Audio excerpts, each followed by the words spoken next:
Dança, teatro, música, como os municípios da nossa macro-região estão cuidando da cultura. Os teatros e espaços culturais merecem atenção e as entidades ajudam o executivo a oferecer arte para toda a população. 4 centros culturais de Ribeirão oferecem cursos gratuitos às crianças e jovens de até 16 anos. No centro do Campos Elíseos são várias atividades de domingo a domingo. Nesta sala, as mães acompanham os pequenos numa aula de musicalização. O objetivo é que eles aprendam desde pequenos a importância da música. Na parte musical é tudo, né? Vai ser, se seguir na profissão, vai ser um profissional completo, porque desde bebê já está trabalhando com isso. Agora, para a vida, essa aula é especial para mim. As mães acompanham os filhos empolgadas. Faz toda a diferença, né? Inclusive lá em casa, quando ela está mais estressada, a gente canta as musiquinhas, já calma. Na hora de guardar o brinquedo em casa, canta a musiquinha do brinquedo, ela faz também. Música para eles, desde a barriga, ele já aprendia música. Aí até quando ele chega aqui, a Audrey toca violão, ele já fica todo empolgado. O balé é um dos cursos mais concorridos por aqui. A Tiffany é ex-aluna, tem 18 anos e há 13 a dança passou a fazer parte da vida dela. É maravilhoso aqui estar hoje passando para ela que eu aprendi desde pequenininha aqui no Kabuki. É uma honra, sim. Ainda tem aula de violão, teatro, dança e violino. A Anaí tem 9 anos e faz vários cursos no Centro Cultural.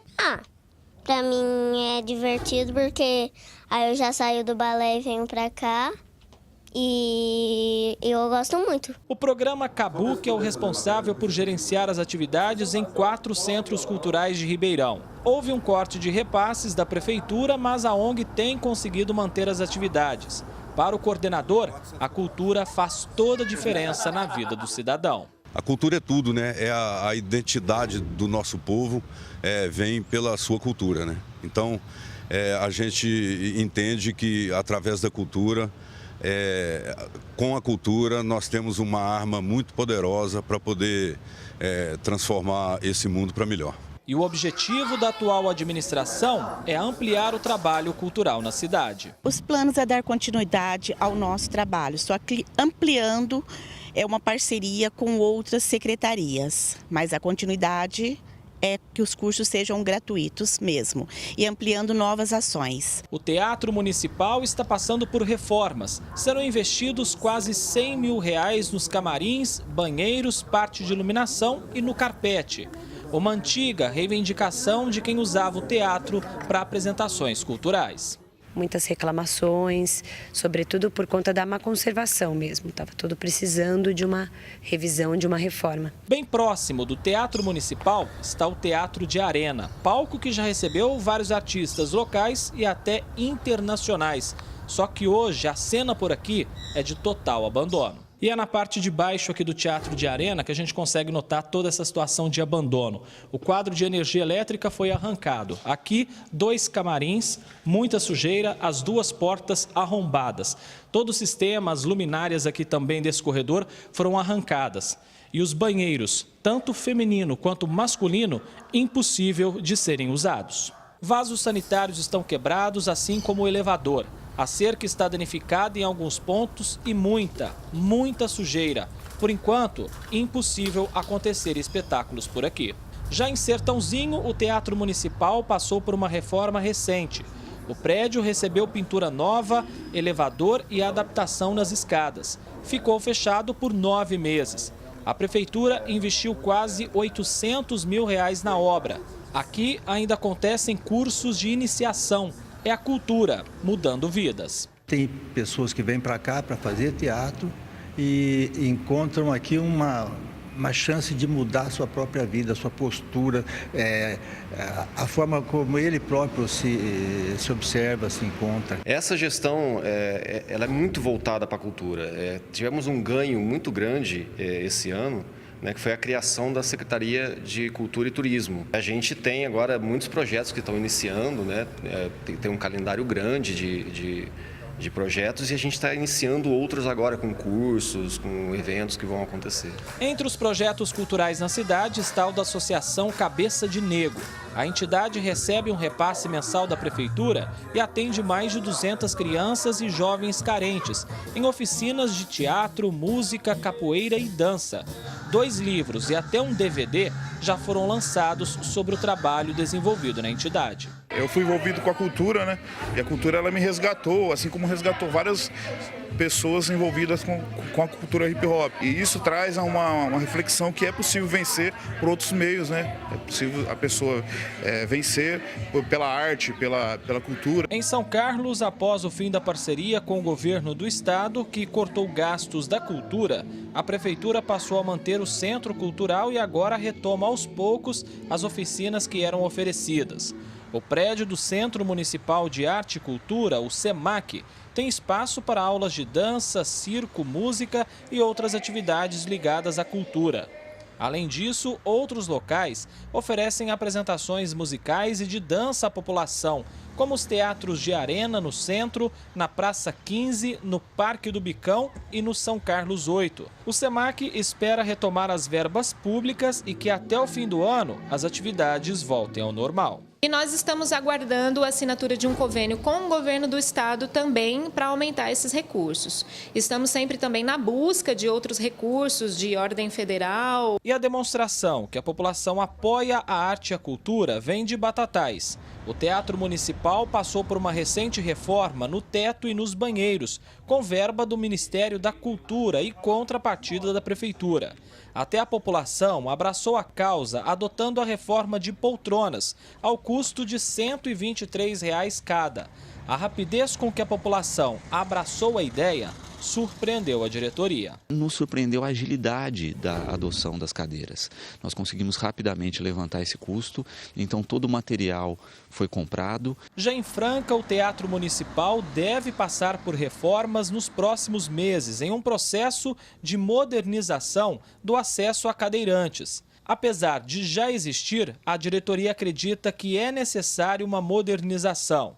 E o objetivo do atual governo é usar o teatro para desenvolver um projeto social que vai oferecer aulas de dança à população. Porque hoje tem pessoas que você pergunta nem sabe onde fica o Teatro Municipal. Então a intenção do governo do Gilson é o quê? Levar a arte para os bairros e trazer a arte para dentro do próprio teatro, entendeu? Porque as pessoas têm que ter acesso à cultura, têm que ter acesso ao teatro. Em Araraquara, o Teatro Municipal está interditado desde março. Problemas como infiltração, rachaduras e cupins obrigaram a Defesa Civil a paralisar as apresentações. Toda a programação foi transferida para o Centro Internacional de Convenção.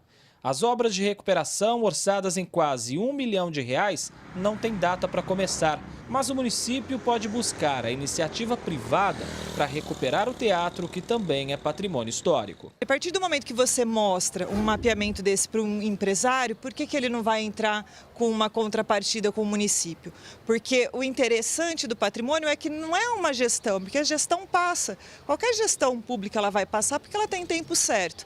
Agora, o que não tem tempo certo é o patrimônio que fica. Quem costumava subir ao palco do teatro são as crianças da Escola Municipal de Dança Iracema Nogueira, referência quando o assunto é formação através da arte e da dança. No ano passado, 4 crianças foram selecionadas entre 2.000 no Brasil e no mundo para integrarem o corpo de balé da Escola Bolshoi, em Joinville, Santa Catarina. Hoje, 400 crianças de 8 a 15 anos frequentam as aulas. Muitos deles não conhecem as linguagens artísticas que a gente oferece. Então, eles se encantam, tem esse primeiro encantamento e depois essa vivência de cada linguagem artística na vida traz essa oportunidade de uma diferença na vida deles. Num contexto mais do que comprovado de que a cultura pode mudar a vida das pessoas, as cidades da nossa macro-região precisam ampliar o trabalho e investir cada vez mais nesse segmento. André Costa para o Jornal da Clube. Agregando valor às comunidades e integrando ao vivo a macro-região, formando opinião, secretários e chefes de seção e diretores de cultura. Em Ribeirão Preto, Isabela Pessotti. Em São Carlos, Carlos Alberto Caromano. Em Araraquara, Tereza Telaroli. Em Sertãozinho, José Adilson dos Santos. E em Franca, Elson Boni. Confetou, depois de tudo que a gente ouviu na matéria, para as cidades da macro-região, cultura precisa de recursos ou de vontade política, hein? Roberto, recursos financeiros, vontade política e, fundamentalmente, uma observação atenta para os rumos para onde a cultura popular vai. Por que as comunidades, as favelas, começaram a produzir, a fazer hip-hop, em parte substituindo o samba? Qual a mensagem que elas transmitem? Porque nós precisamos entender que as musas de Apolo, que eram 9, Apolo foi o único deus da mitologia grega que foi ao mesmo tempo o deus da serenidade, o deus do bom senso, na mitologia romana e na mitologia grega, das duas ao mesmo tempo. Nenhum outro. Por exemplo, quem falar no Baco, que é o deus da bebida, na mitologia romana, tem que lembrar de Dioniso na mitologia grega. Mas ele tinha 9 musas de Apolo. O Apolo tinha 9 musas. Calíope, a eloquência. Terpsícore, a dança. Primeiro matemática, depois música, que é uma arte matemática. A seguir a dança. Todo relacionamento está ligado das artes, da ciência, da filosofia. Por exemplo, todo conhecimento humano começa como filosofia, passa inequivocamente para ser ciência e termina como arte, componente fundamental da cultura. Portanto, é preciso que as administrações tracem a infraestrutura, construa teatros, mantenha teatros, cinema, os aparelhos para a arte musical, enfim, dê a infraestrutura completa. Agora, não trace a política cultural. Quem deve traçar a política cultural é a comunidade, através de suas lideranças, propondo diretrizes para a política cultural. Porque cultura não é política de Estado. Cultura tem que ser política da sociedade. Estabelecendo a política cultural através da sociedade, nós teremos o Estado submetido à orientação da sociedade. Outra coisa importante é que a política cultural deve ter uma sequência e não ser rompido porque mudou o governo. Ela chega a ser uma política da sociedade para o Estado. Quando é política de governo, ela é transitória. Existem políticas de governo. Quando é política de Estado, ela tem perenidade maior. E essas são diferenças. Alterando a partir das musas de Apolo, nós temos que entender, musa quer dizer inspiração em grego. Ela é fundamental na música e é fundamental na construção de museus. Elementos e componentes culturais fundamentais que a gente esquece. A sociedade tem que manter, através do contribuinte e o Estado, manter também os museus históricos, artísticos, todos eles reunidos como equipamentos culturais. Nós não podemos nos esquecer, fundamentalmente, que museu e música vem de musa, através das musas de Apolo, que nós conseguimos, de fato, inspirar a sociedade para a boa causa. Mas a sociedade tem que entender, através dos seus dirigentes, para onde essa comunidade vai em termos de cultura e traçar as políticas econômicas e culturais através daquilo que a sociedade quer.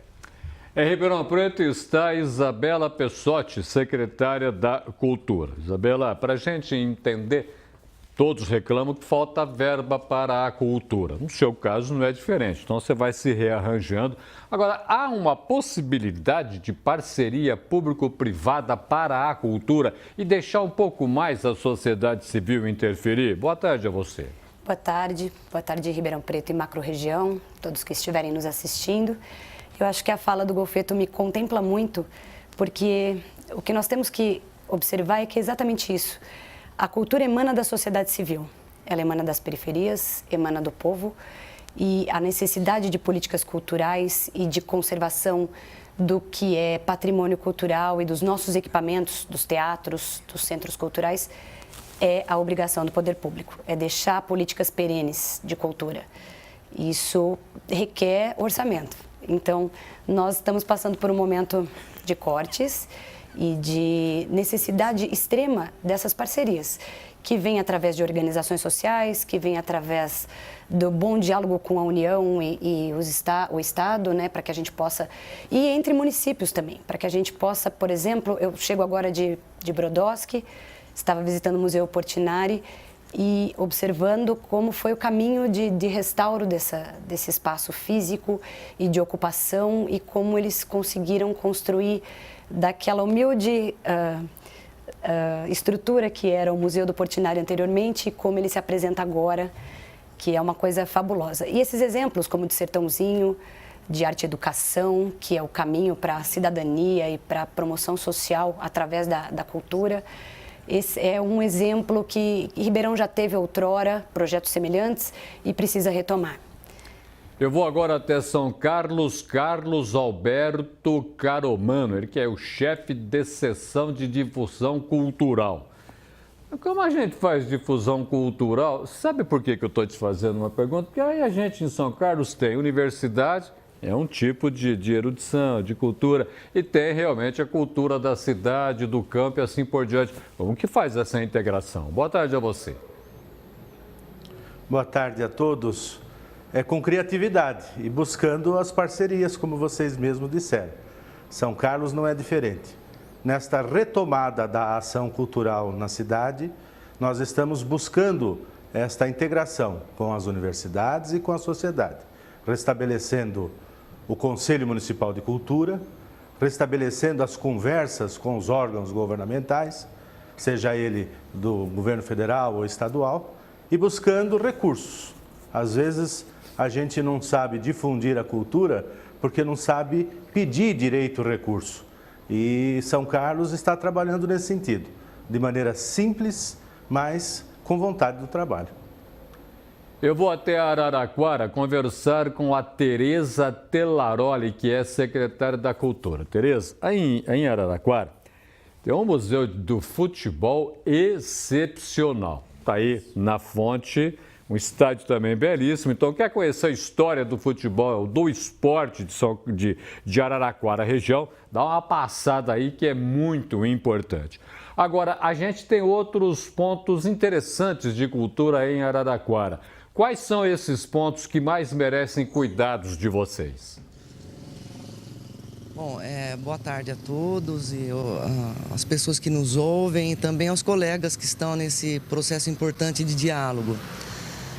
Araraquara é uma cidade que tem historicamente uma efervescência cultural muito grande e alguns espaços são particularmente significativos porque dialogam diretamente com a população. Nós temos a Casa da Cultura, o próprio local onde está instalada a Secretaria, que é o Palacete das Rosas, tem relevância histórica, os museus, Museu Histórico Pedagógico, o Museu do Futebol e o teatro onde nós estamos agora, o Teatro Municipal, que nesse momento é de todos os nossos espaços o mais fragilizado, porque nós fomos obrigados a fazer a interdição dele poucos meses, 2 meses após a nossa chegada ao governo da cidade. Então eu diria que nesse momento, apesar das condições não serem as ideais em todos os locais, com toda certeza aquele que merece maior atenção é esse que nós estamos agora, o Teatro Municipal. Eu vou até Sertãozinho. José Adilson dos Santos, que é o secretário da Cultura e Turismo.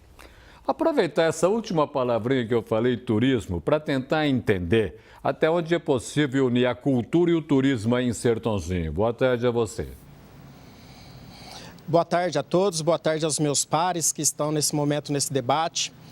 A cultura e o turismo ela tem caminhado ombro a ombro para o progresso da cidade. Sertãozinho está na contramão de tudo aquilo que o país está vivendo e nós, através da administração pública, criamos esse ano a Secretaria de Cultura e Turismo. Sabemos que ambos completam um. A cultura tem sido uma ferramenta muito grande para formar a nossa população e o turismo, por sua vez, ele tem agregado os valores onde a população possa ir aqui em Sertãozinho prestigiar a cultura e também fomentar esse turismo que vem crescendo a cada vez mais.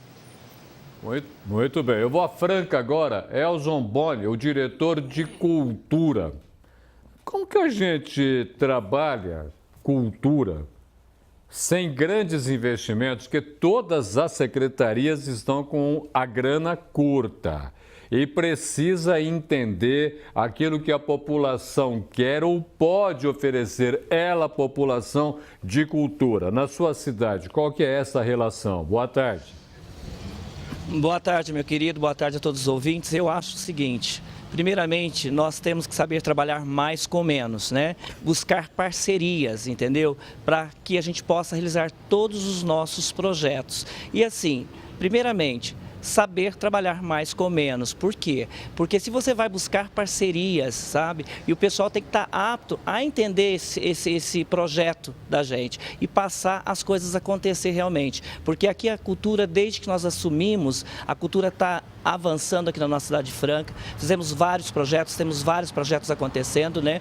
E, inclusive, essa semana, esse sábado, hoje, neste sábado, nós estamos com os Caminhos da Cultura, um curso ensinando a população como fazer projetos para buscar recursos através do PROAC e ICMS para apresentar projetos realmente culturais para a nossa cidade de Franca. Perfeitamente. Vou estar conversando com o Golfeto. Golfeto, nós ouvimos atentamente algumas coisas interessantes. Primeiro que a cultura é popular, vem do povo, vem para cá. Mas também tem a cultura erudita, que desce da elite ou das elites para o povo. Afinal de contas, como é que a gente vai definir, então, cultura para dar dinâmica a essa cultura? A definição de cultura, qual que é? Cultura, sob certos aspectos, é a transformação da natureza. O cultural é a modificação do natural. Por isso, vamos mudar a cultura. Começa com a agricultura. Tinha mata, derrubou a mata e fez a agricultura. Bom, e começou, a iniciativa foi essa. Sob certos aspectos, portanto, cultural é a transformação do natural, Roberto. Segundo lugar, a cultura é feita de hábitos. Ela deve preceder, porque determina a economia. O Brasil, por exemplo, como todos os países, o Brasil não é uma economia. Antes de ser uma economia, o Brasil é uma cultura. E essa cultura que precisa ser modificada se o país quiser efetivamente mudar a sua economia. Como não está conseguindo mudar nunca, é porque não consegue mudar a cultura, nós identificamos aí um problema político de falta de liderança. Esse é o dado fundamental. Terceiro lugar, educação sem cultura é adestramento. E adestramento é de animal. É bem claro. Agora, o cultural é que enriquece a educação, colocando-a a serviço daquilo que efetivamente se precisa em termos de sociedade. Vamos dar alguns exemplos, Roberto. Os portugueses cristãos, católicos, vieram e a sociedade, que era indígena, se a gente pode chamar de sociedade, porque antes da sociedade eram tribos, na verdade tinha outras ligações com o sobrenatural. E foi uma transformação. Começaram a cristianizar. Os escravos provocaram, inclusive, uma revolta em Salvador de 1835, aliás, que nós já comentamos aqui fora do estúdio. A revolta dos malês, em 1835, aí já antes do governo de Pedro II. 1835 foi no Brasil do Pedro I, na fase do triunvirato com o padre Feijó e outros. Bom, malê em Iorubá, uma das línguas faladas na Nigéria, que esses eram escravos de origem nigeriana, malê quer dizer muçulmano. Portanto, eles eram muçulmanos que eles tentaram cristianizar, para mudar, exatamente. Essa é uma transformação que mostra que o natural está sendo modificado. Esse é o primeiro dado. O segundo e o terceiro, que nós já havíamos falado, é que a educação sem cultura é adestramento. Nós precisamos entender esses aspectos que são básicos. Agora, é evidente que essas mudanças não são fáceis e passam pelo processo político. Eu estava até anotado aqui. Como ela transita, a cultura transita de maneira clara entre as elites e o submundo, nós temos duas expressões. Uma delas de Marlene Dietrich, o Anjo Azul. Ela diz assim, uma casa, isso em plena Alemanha, uma casa sem piano é a mesma coisa que uma cidade sem bordel, sem zona do meretrício. Quer dizer, olha como transita entre uma coisa e outra. O que é o desfile de uma escola de samba, se não uma ópera de rua? O que nós vemos é exatamente o cultural com o erudito. Qual que é a diferença entre cultura e erudição? Na próxima eu vou falar para não ultrapassar muito. Perfeitamente, Golfeto. Em Ribeirão Preto está a Isabela Pessotti, que é secretária da Cultura. Volto a conversar com você, Isabela. Indo agora ao Morro do São Bento. Tem lá um teatro que precisa de cuidados especiais e tem também o Teatro de Arena, que é uma obra rara e muito bonita. Além disso, tem todo aquele pedaço que tem muito a ver com a preservação do verde. No teatro ou naquele Morro do São Bento, festivais já foram realizados recentemente da Itália e do Japão. Qual é a preocupação da sua secretaria em preservar tudo aquilo e dar tudo aquilo realmente para o cidadão? Uma obrigação.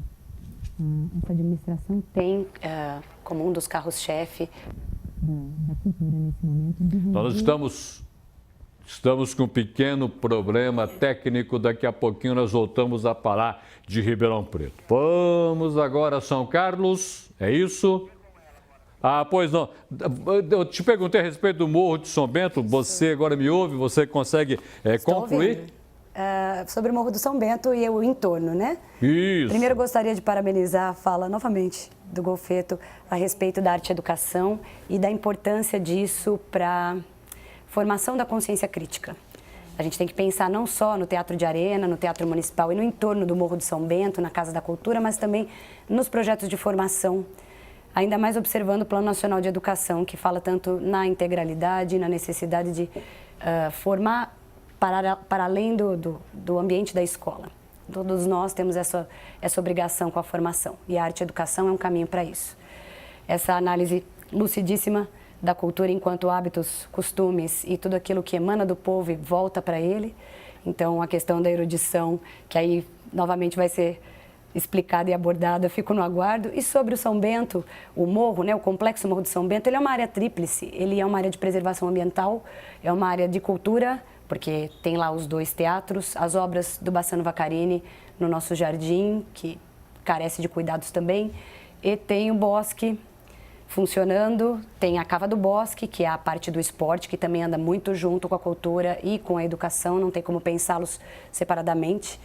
E a gente gostaria, é uma intenção, qualificar novamente esses teatros para uso. A reforma do municipal já se iniciou, e agora o Arena é o novo foco. Agora, para qualificar esses espaços, para torná-los usáveis e plausíveis para o que a população da cidade merece, a gente precisa também cuidar da segurança do entorno. Ali é uma área de uso de droga, prostituição durante o dia.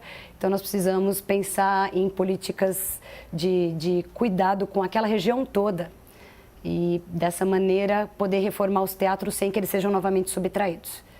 Você lembrou bem, aquela região do Morro de São Bento ali está degradada. É prostituição masculina, feminina e tem também o tráfico de drogas. Aquilo merece um cuidado muito especial, porque aquela área é muito importante para Ribeirão Preto, sim, para o Ribeirão Pretano e para quem vive em torno aqui da gente. Mas agora eu vou até São Carlos. Carlos Alberto Caromano, o chefe de seção de difusão cultural. O que dá para fazer de difusão cultural nos próximos meses na sua cidade? Nós estamos trabalhando agora com a reestruturação das oficinas. São Carlos é uma das 10 cidades contempladas com um convênio com o governo do estado para a realização e retomada das oficinas de cultura. Oficinas que vão propiciar para todas as artes visuais, audiovisuais e cênicas. Então nós estamos de maneira pé no chão e com criatividade fazendo a retomada da cultura e agora com o retorno de oficinas para a população, sejam elas na sede do SEMAC, no São Carlos 8 ou em outros equipamentos do município. Em Araraquara está a Tereza Telaroli, que é secretária da Cultura. Tereza, dá para eu pensar, se eu estiver falando besteira, por favor, me corrija. Tudo aquilo que a Estrada de Ferro deixou em Araraquara, dá para ser um patrimônio cultural da cidade e melhor aproveitado? Olha, com certeza, na verdade já é. Nós temos, onde era a estação ferroviária, é o Museu Ferroviário, que já foi instalado há alguns anos. O que a gente está fazendo desenvolvendo políticas de ocupação real daquele espaço, por meio não só das exposições, mas da diversidade de atividades, né? Para gerar esse fortalecimento, porque a ferrovia, a cidade tem um envolvimento muito forte com a ferrovia, dada a importância que ela sempre teve. Então, dentro de uma política de preservação patrimonial mais ampla, dentro de uma rede museal, a gente está nesse processo de fortalecimento do Museu Ferroviário. Agora, com a retirada dos trilhos, que foi confirmada que deverá acontecer nos próximos 6 ou 8 meses, a gente tem um novo desenho da cidade, né? E com toda certeza a apropriação de mais de um acervo histórico mais pesado, inclusive, que é muito relevante e que vai vir para a cidade com toda certeza, dentro de um plano de exposições, enfim, dentro de um projeto mais amplo. Eu vou agora até Sertãozinho. José Adilson dos Santos, o secretário da Cultura e Turismo. A sua região tem uma forte, não é só aí, né? Aqui também na nossa região, mas aí tem uma forte influência dos italianos. Além disso, você tem também uma forte presença da cultura da cana. E a gente pode unir esses dois aspectos para desenvolver um projeto cultural que chame a atenção do Brasil. Podemos sim. Sertãozinho tem vivido grandes momentos esse ano de 2017 com relação a toda a diversidade de cultura. Nós sabemos que o que diferencia o homem dos demais seres vivos é a capacidade de fazer cultura. E nós temos aqui uma região com relação aqui à nossa cana, que tem desenvolvido grandes momentos também para a cidade no setor. E a cultura tem caminhado também junto com esse setor para poder fomentar toda a difusão cultural nossa, e isso tem acontecido sempre. O que nós estamos fazendo é levando para dentro da secretaria todas as vertentes culturais, falando com todos, trazendo para o seio da cultura, para cada vez mais fomentar a cultura da nossa cidade. Temos colocado aqui várias atividades culturais, levando a cultura para todos os pontos dos nossos bairros, da Vila Garcia, Vila Áurea, levando cultura para as escolas. Isso tem feito muito bem para a nossa cidade e nós estamos caminhando para esse sucesso de fazer essa integração cultural, porque quem faz a cultura é a população. Somos nós que fazemos cultura e nós que deixamos a história para os nossos sucessores. Eu vou até Franca agora, Elson Boni, que é diretor de cultura. Para a gente entender, você está a um tirinho, como falaria o mineiro, a um tirinho de cair em Minas Gerais, e há um intercâmbio cultural aí muito forte. A gente tem até a passagem do imperador por esse pedaço todo aqui. Essa herança cultural de lá, Minas, aqui interior de São Paulo, a coisa do caipira nosso aqui do interior, tem refletido na cultura dentro da cidade de Franca? Com certeza, com certeza. Aqui quem não é mineiro é filho de mineiro, né? E a população de Franca, a maioria é mineira. Então, o que nós estamos fazendo? Foi feito, né, uma lei em 1989 pelo vereador, né, Gilson de Souza, que hoje é o prefeito Gilson de Souza, o Dia do Mineiro. E nós vamos estar fazendo agora dia 27 de agosto, né, ali no Parque de Exposição, das 8 até as 18 horas, o Dia do Mineiro, onde terão catiras, folias de reis, congadas, danças típicas, comidas típicas, conto de causos, viola, shows de violas. Então, para comemorar o Dia do Mineiro. E olha, vai ser o dia do Uai, né? O Uai, e para quem não sabe, o Uai, na tradição que eles falam aí, que era, né, um código que significa união, amor e inconfidência, que era esse código que eles usavam, né, na época aí dos inconfidentes. Repita para mim, por favor, de novo, como é que a gente entende o Uai? O Uai é união, amor e inconfidência, entendeu? Que era, né, um código que eles usavam, né, na época dos inconfidentes. Eles tinham que bater na porta e falar Uai, né, que era o código que eles usavam para saber que fazia parte dos inconfidentes. Entre corintianos vai virar esse negócio também, viu, Gofeto? Uai para você, tá bom? Integraram a região na edição deste sábado do Jornal da Clube os secretários e chefe de seção e diretores da cultura em Ribeirão Preto, Isabela Pessotti, em São Carlos, Carlos Alberto Caromano, em Araraquara, Tereza Telarori, em Sertãozinho, José Adilson dos Santos e em Franca, Elson Boni. Ao meu lado, Vicente Gofeto. E lembra você que já fui reprovado aqui no estúdio, não tem nada disso de uai entre corintiano não, tá bom? Tá bom. Corintiano tem biografia, né? Perfeitamente. Os outros têm capivaras, não acha? Obrigado, muito bem lembrado. Gofeto, agora para a gente finalizar, as administrações podem mudar o quê no trato da cultura, hein?